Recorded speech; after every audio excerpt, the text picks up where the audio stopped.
Hey there, everyone. It's Amy from the Creative Confidence Catch Up here. Welcome to the podcast that's designed to inspire, motivate, and encourage you no matter where you are in your creative journey. Join us as we share insights, stories, and triumphs of individuals who have harnessed their creative confidence from discovering your unique voice to overcoming creative blocks. We'll delve into strategies to overcome any self-doubt you may have that can help propel you forward. So in today's Creative Confidence Catch-Up, today I'm going to be talking with Alan. So Alan, would you like to introduce yourself? No. Oh, okay. We're done.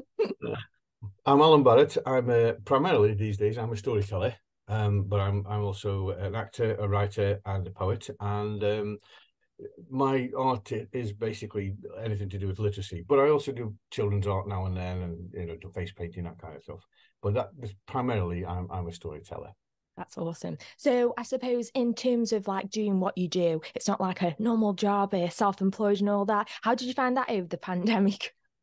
Yeah, I lost a lot of work, as you can imagine, like most of us did. Fortunately, I'm in a very fortunate position. We've got no big bills, the mortgage is paid. So, and Lynn was working as well at the time, so we did have an income. The SACE from the government, from the tax office, that ticked us through. But yeah, I felt very sorry for such as yourself, the youngsters starting out, like, where you're trying to make a living for yourself and you've just got yourself established, and the next thing you know, there's no income because you can't. I mean, I worked primarily in schools and they were all shut. So it was very difficult. But I found it actually quite relaxing because I spent a lot of time across my allotment. Oh, nice. And it was beautiful weather. If you remember, the first lockdown was gorgeous weather. So the allotment kept me sane. An hour and a half in the morning, come back off some lunch, hour and a half in the afternoon, do some watering in the evening. It was fine. But during the pandemic, I did write quite a bit, and I did some online teaching and things like that. I've got a number of friends with kids who've got additional needs like dyslexia and that kind of thing. So I did some online ad hoc teaching because some of them homeschooled and that kind of thing. So I had plenty to occupy myself. I wasn't bored. My big problem really was filling the time, to be quite honest. So I did some volunteering I did Meals on Wheels. I volunteered for a charity called Sanctus, which deals with the asylum seekers and refugees. So I filled my days quite well. And Lynn was working at home, so I was out of her hair as well. So that helped matters because she was working for the Ministry of Defence at Very the time. important. And she's a spy. I have to kill you now. No, no, she was. I mean, she's retired now, but she was the clerk, civilian clerk for the Ministry of Defence.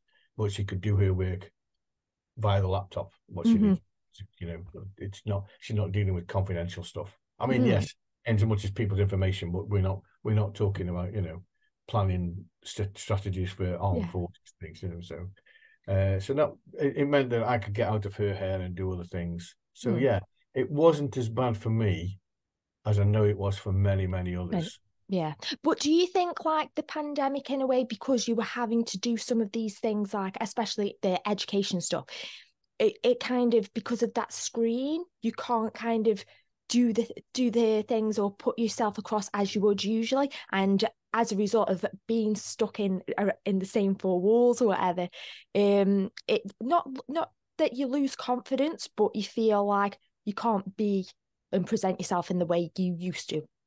I mean, there's a little bit of that element, but I've never suffered a lack of confidence. When you've got an ego as big as mine.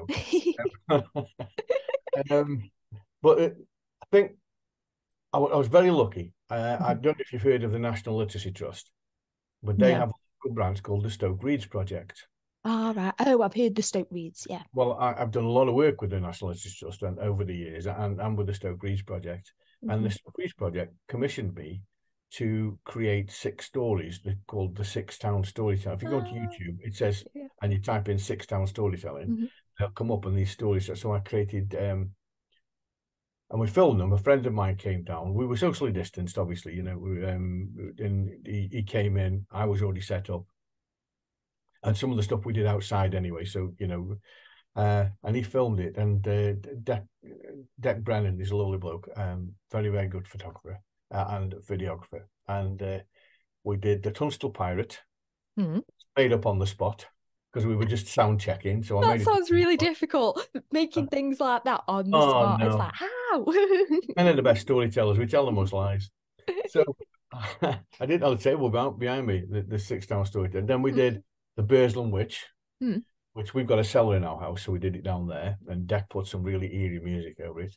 Then we went to Hanley and we did Dreams That Matter, about Hanley, and a young girl has a dream and it takes her back to sort of between the wars, really. And maybe a little bit before, and she's found a relative, an ancient relative, you know, of my ancestry or something like that, and she finds out where she was, and she dreams all this, and she writes it down. What else was there? That was Hanley. What did we do first? Stoke. Oh yeah, Stoke Secrets. And that was a story that I'd written with some year 6 pupils, or a year or so before, at the Minster School around the corner from me, and I took it and adapted it down different sites around the city, around the town, around of Stoke-upon-Trent, and we did all there. And what else was there? Then there was Fenton Felony, Fenton Town Hall. Justin Myth Baker owns the town hall, and he could be friends, and he very kindly let me use the town hall free of charge. And we did the whole thing in the town, in and around the town hall. It helps that Deck was a painter and decorator, and he did a lot of work when they were doing the town hall up. So he knew he was going in, and he was very kind and let us wander around the town hall and shoot the film there. And then we did. One of my storytelling characters is called Toby Jug, and Toby is a Victorian kiln placer brought forward by Doctor Who 150 years to tell you what life was like on the bottle kilns. So I just adapted one of my stories, called Toby Jug Hero. I love it. It's all very, like if some of people don't know, like a lot of these references come from like Stoke-on-Trent. Yeah. We have lots of ceramic references, etc. So yeah, that's really exciting. Well, we were going to shoot it at the Gladstone, but at the last minute, unfortunately, the council said we couldn't because of COVID restrictions and things like that, which is a bit of a disappointment. So we shot it in the house again, and Toby got all excited about, you know, electricity, because Victorians didn't have it, you know, and well, he wouldn't have had it in his house, and running water inside and a flushing toilet, you know, that kind of thing. So, but he tells the story, and so yeah, he becomes a hero. And Toby's not the sharpest tool in the box, you know. So all the stories involve Toby being surprised at lots of things when he's in and around the pot bags. But yeah, so it's all that kind of stuff. And I take Toby into schools when I get a chance. The Gladstone have been really, really good. I was first commissioned to do the Toby in about 2008, and I created the character and created some stories, and we went around to schools and stuff like that. And then the funding ran out, as these projects do. Funding ran out. But I've kept Toby on, and the Gladstone have been really, really good about loaning me things like a Saga and some biscuitware and some. I have to pay a deposit, obviously, in case anything breaks, but then I get the deposit back when I reach undamaged, because I do look after it very well. So yeah, I've got all those kind of things. So all the time you're doing that, I'm creating stories in my head, and even though it was a lockdown, I wrote quite a bit of poetry in the lockdown, mostly regarding nature, because being across the allotment, and it was such a lovely. I tell you what it did. One of the things that really lifted my spirits. There's a butterfly that is called an orange tip. Basically, it's a white butterfly with orange tips on the wings, and you'll see. I walk the river's not too far away from us. It's just behind us here, about 100 meters away, and we walk down there now and then, and it's really nice to get down there. You'll see 3, maybe 4 over the course of mid-spring. That's when they're about, you know, and that's all you'll see in the time period when they're about. During the first lockdown, I saw about 80, Mm. which just proves, because obviously the river's next to the 500, which is next to the Yeah. A50, which, the M6 is just down the road. It just proves there was very little traffic about. Traffic must have a massive impact on the environment. And so I wrote some small poems around about that, So that was creative in that way. It also Yeah. meant we could, because Lynn and I, she finished her work, because there was no distractions of phone calls and things like Mhm. that, in a normal working day. She finished her work by lunchtime because she wasn't on the phone to schools and other Mm. things like that.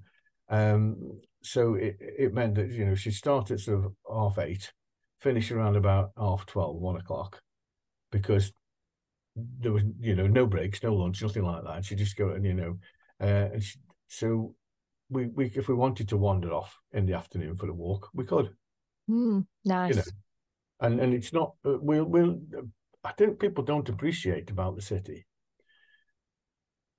We've got such a lot of green space. We've got parks. We've got, just down where we are, we've got the boulevard, where the canal used to be. We've got the river behind us. The canal's further over. The actual canal that's there now is further over.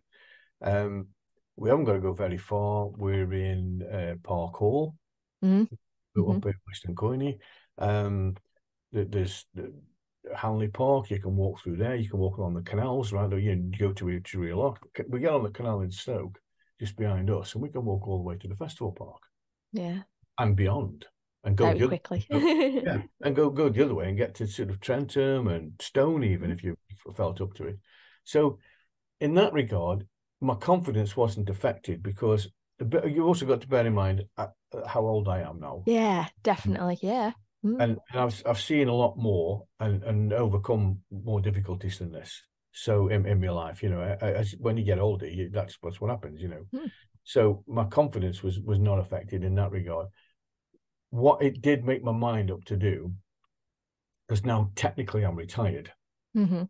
um, I draw my pension and everything, but I'm still working, because I mean, yesterday I was at the Beth Johnson Foundation doing some Oh, remembrance wow. work. Yeah, I think I saw something about that. Yeah, Yeah, yeah. beautiful. I like intergenerational work, and so Mm. they got the people there. Some of their clients are in their 80s and stuff like that, and we got Wow. the kids coming in. They were about 9 or 10, I think. The kids were. They were brilliant. The kids, they were fantastic, and they just think, I just threw the thing at them. They got no idea what was going on. I said, right, okay, this is what we're doing, and off they went. But that's And, where what I'm just going to be chatting about, the idea of community, and this is where the idea of community comes in. And I suppose like what one generation might have a view on, then a younger generation might like think something a bit different. But then it, like telling those stories, sharing those experiences that it was it's quite kids it's have quite got. interesting to watch because I give the kids basically do a little mini reporters. Mm-hmm. I went around asking questions to these people. Things like, when did you finish work and how old Mm. were you? Sorry, when did you start work and how old were you? What did you do? What was your job? And things like, what was your first experience of technology? Now, kids are surrounded by technology now. Most kids have got a phone from Yeah. the age of 10 or 11, haven't they? Oh yeah, definitely. And the remote. I'm changing the channels, 350 channels. Um, but we had 3 channels. Mm. In fact, we had 2 for a long time, but then BBC Two came along, and we had BBC and ITV, and ITV was wherever you were. So you got Granada and Central and all the other things, and then BBC Two came along. It's quite highbrow BBC Two. I was 17 before we had colour telly. I was Wow. How that things have changed. You know what I mean? And there were no mobile phones or anything like that. Yeah. And so when one lady said, "Oh, our first we had hi-fi," and the kids go, "What's a hi-fi?" We've You know, still got one. Well, two yeah, actually. and a dial-up phone. Mm. What's a dial-up phone? Or you go, That must have been bad in an emergency. I always think you that. I'm know, like, whoa, that's slow, isn't it? well, it is, yeah, because you just think and you're there. But they loved all that. The kids were Mm, fascinated by that. that's Uh, amazing. what's the first major event, national event that you remember? And I did a little bit at the beginning just to give the participants a little hand about what I was expecting from Yeah. them. And my first major event that I remember was England winning the World Cup in 1966. I was Hmm. 10. And what's the first international event? Well, for me, was Biafra. You won't remember Biafra, but there was a massive famine in Africa called Biafra, right. and we were asked to raise funds, things like that. Mm-hmm. I mean, when I think about it, we were talking after it, when the whole thing, there was a disaster in Wales called Aberfan, where a mining slag tip fell onto the village and killed dozens and dozens of children. That kind of thing. So, and again, we were asked to raise funds to help and things when we were school children. What kind of punishments did you get? Today, they have the phone taken off them, and they think it's the end of the world. Yeah. I mean, we were caned, we had the Yeah. slip, board rubbers lobbed at us, and they were I deadly. mean, those sorts of stories from people, I'm thinking, whoa, that's terrifying. What's chalk? What's chalk? Chalk. Yeah. Chalkboard. Yeah. Chalkboard, yeah. And now it's interactive whiteboards. Then it was all Yeah, written, yeah. the teachers had to be artists as well. So all that kind of stuff. I love all that kind of thing. So the fact that I'm working with kids still, it means a lot to me. So when you reach my age and I've technically retired, one of the things, going back to the original point, that made me mind up during the lockdown, because you've got to, you get to my age and you've got to look at things like how you're going to survive without an income, without a regular income. Well, I've got the pension and stuff like that. Now, Lynn's retired, we've got 2 pensions, so that's okay. But then I decided I am actually going to at least semi-retire, because I'm not going to do 100 miles for a job anymore. No. Along road. I used to love driving. I hate it now because there's too many flipping idiots. There's far too much traffic on the roads. And I'm even going to somewhere like that's reasonably close, like Birmingham or Manchester. It's at that time of day, because you've got to be in school for sort of 8:30. Oh, awful. Day, yeah, I've got to leave to get to Birmingham for 8:30 to set up for 9 o'clock. I've got to leave the house at 7:15. So I've got to get up at 6:30 to get ready, and I don't want to be doing it, because in the lockdown I wasn't getting up till 9:30. That causes stress even before you start, and it is, and I thought, no, I'm not going to do that anymore. There are other people doing similar work, poets, writers, storytellers, who are more local. So from an environmental point of view, it's more friendly because there's less traffic. Definitely. Also, I think, my stories about Stoke and Stoke-on-Trent, if somebody came in from Manchester and tried to tell stories about Stoke-on-Trent, that would really irritate me. What about my city? You know what I mean? So why should I go there and tell stories about Manchester, Yeah. But stories, of course, are universal from around the world. So in that regard, everybody can tell them. And I think it's important, not that we fade away and die, but the older generation, I think it's important that we step aside to allow youngsters to come through. Not to continue just for the sake of it is quite selfish. And also, I suppose it's giving the kids the opportunity, like how you were telling the stories, and like yesterday, you having these events, like I suppose it gives the kids the opportunity to share their experiences, have a voice and whatever. And in doing that, they are gaining the confidence. Like, obviously, you built yours up, and then obviously they are then taking on not the roles of what the older people have played, but like it's an important part for them to share their story in order to help their generation, and they then help their generation, etc. Well, if you've got, a storyteller coming up now, let's say 21, 22 years old, they're going to have their own stories. They're going to have different stories than me. They're going to involve other things like newer technology, that kind of stuff. And there are great stories. There's a young, I say young woman. I would think she's in her 30s now. I'll be kind. Her name's Kate Wood. And Kate uses I've also worked with Kate on the Stoke Bridge project, and she uses a puppet. Well, not just one puppet, several puppets. I've never used puppets, but see, it's a different way of telling stories. Yeah, definitely. There's no one way.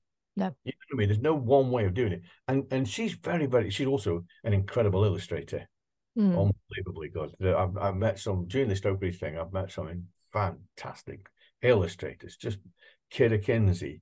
Kate, yes, yeah. Chloe Breeze, phenomenal people, brilliant.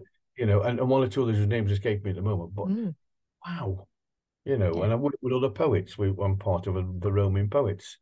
We're an ad hoc group of poets, and we go into schools or at events and things like that. And we just, it's 2 or 3 minute poems when we're going to an event. But if you're not going to school, we do a round robin. So I'll do one class. Say there's 4 of us. We'll do 4 different classes, and then we'll just go around. It's different styles, different voices, different content, Mm, all that kind of thing. So with that regard, my main aim has always been, yes, I like to shine because, I've got an ego like everybody else. But more important, not looking for the next laureate in a school. And I'm not looking for the next BAFTA winner or Oscar winner. I want to engage the kids so that they're confident, so that their confidence rises. And I don't look for good spelling. I don't look for great grammar, anything like that. It's not important. no. That comes through the editing process. Yeah. What I need, first of all, is forget all that. Just concentrate on being creative. Just concentrate. I think you put something out a few weeks. I can't remember what it was now, about stop striving for perfection. Yeah, because that's the thing. When I Yeah, was doing I went on a meeting the other day, and I was just getting a feel for like this particular setting, this creative setting, and I was saying to people like, just start. Don't overthink it, because when we overthink, we aren't creative, or we that's can't right. get Yeah. into that flow of being who we Oh, I want to can't be. do that. You look at somebody else. You look at the likes of, I Yeah, don't know, them. Yeah. you look at somebody else's work and think, oh, I can't do that. Well, no, No, you I can't do that. No, can't because that compare. person's done it. They stop. Yeah, and when we do, and artists, I think, are worse than anybody Yeah. else. Uh, we compare ourselves unfavorably, Mm, and we do ourselves down without even starting. mm, And well, why? Now, I'm a performer. Essentially, I'm a performer. So when I'm storytelling, even when mm. I'm doing, running a workshop with poetry, something like that, I'm performing. For a while, we had what's called an interregnum, and an interregnum in the local church means that you've got no vicar. Oh, right. Okay. So for a while, I was asked to step up until we got somebody new. And I'm a brilliant entertainer. I say that with all due modesty, I am. But I'm a lousy preacher. I am the world's worst. I can bore for England. I'm shocking. And when I thought people are nodding off, I'm just not good at, and it affected me. I'm supposed to be reaching people here, and then I thought, do you know what? I'm just going to be me. And I entertained. I stopped seeing them as congregation. Mm. I started looking at them as There's audience. that expectation of Yeah. what people are or should be, or as people think. Yeah, And I it think, makes and sense. I was trying to follow one of the best speakers and preachers I've ever heard, and I just wasn't up to it. No. But as an entertainer, and I started seeing that the audience, the congregation as audience, then people woke up then, and that's the thing. You've got to play to your strengths. And my strength is Definitely. I'm an entertainer. Whether I'm running a workshop or actually performing, I'm an entertainer. So let's Mm. go with entertainment. Yeah. And I make people laugh and I make people think. And that's the important thing, is that affecting my confidence was the fact that I knew I couldn't do the job as well as the person previously. And when we do that as artists, we look at, I don't know, for Van Gogh or somewhere like that, and you, oh, can't do that. Well, no, you can't. Nobody's asking you to. That's the point. Nobody's asking you to copy that. Nobody's asking you to be as good as that, or even to emulate that. Nobody's asking. They're asking you to be you, Yeah. to come from within you, whatever you've got to produce it. Mm. Mm. It can be honed. It can be tidied up. It can be, in the case of, the written word, in my case, it can be edited. Hmm. Do it. I don't. One step. One Yes, step. one step. And even Aesop, you've heard Hmm. of Aesop fables. Aesop was a slave, and yet, Really? No, I yeah, didn't know that. he's a slave. One day he picked up. They got to go somewhere, and of course the slaves have to carry everything. Hmm. Aesop picked up the biggest parcel, bag, whatever they could find. Everybody laughed at him, but the bag was full of food. So halfway through, his bag was smaller than everybody else's, because everybody was eating. Mm-hmm. So you've got sometimes to use your brain as well, and he did. But for a slave, we know all his fables. Well, not all his fables, yeah, but we know what he's famous for. You don't have to be a superstar. You don't have to be somebody brought up with a silver spoon in the mouth. You can just be you. And you know, he didn't know, I suppose, 2,000, 3,000 years ago, whenever it was, that his stories would still be told, the hare and the tortoise and stuff No, like I that. know. Yeah. But they are, Mm-hmm. and they're allegories of modern life. Mm-hmm. Modern at the time, and even today, modern now. You know, so yeah, I think it's very important that I saw how my confidence was affected by trying to emulate somebody else. So I just went back to being me. And so that's what I do now. I'm, you know, and like I said earlier on, I am much older than you and a lot of the other artists that I know. Consequently, I've lived through more, and I've overcome different things in my life, like most people do. So it doesn't faze me, and it didn't faze me. You know, we were in a very, very fortunate position, Lynn and I, that we didn't have to struggle financially, and we didn't have to struggle to feed ourselves or anything like that. So in that regard, so we were very, very lucky. I do count my blessings in that regard. Yeah. That's great. It's been really, really good speaking to you today, Alan. Lots of insights, etc. So, as we come towards the end of this week's episode, my last little bit to you is: do you have any words of encouragement or wisdom? Well, wisdom. I'm not sure I've ever been wise. No, but encouragement. Just do what's necessary to be done to make you feel good about you. Stop comparing yourself to other people. I think it was they're not my words, they're somebody else's. Somebody like Maya Angelou, who was criticized. All those inspirational quotes. She said something like, I need to paraphrase this: other people's opinion of me doesn't matter. My opinion of me is all important. And if I think I'm good, or I dare, or I should, then I will. And I think anybody who wants to have a go at any form of creativity, whether that's dance, music, art like yours, or writing like mine, just do it. Doesn't have to be good to be creative. It just has to be yours. I love it. Oh, thank you so much for coming on today. It really means a lot. Oh, you're welcome. I'll send you the bill. Thank you. Take care, mate.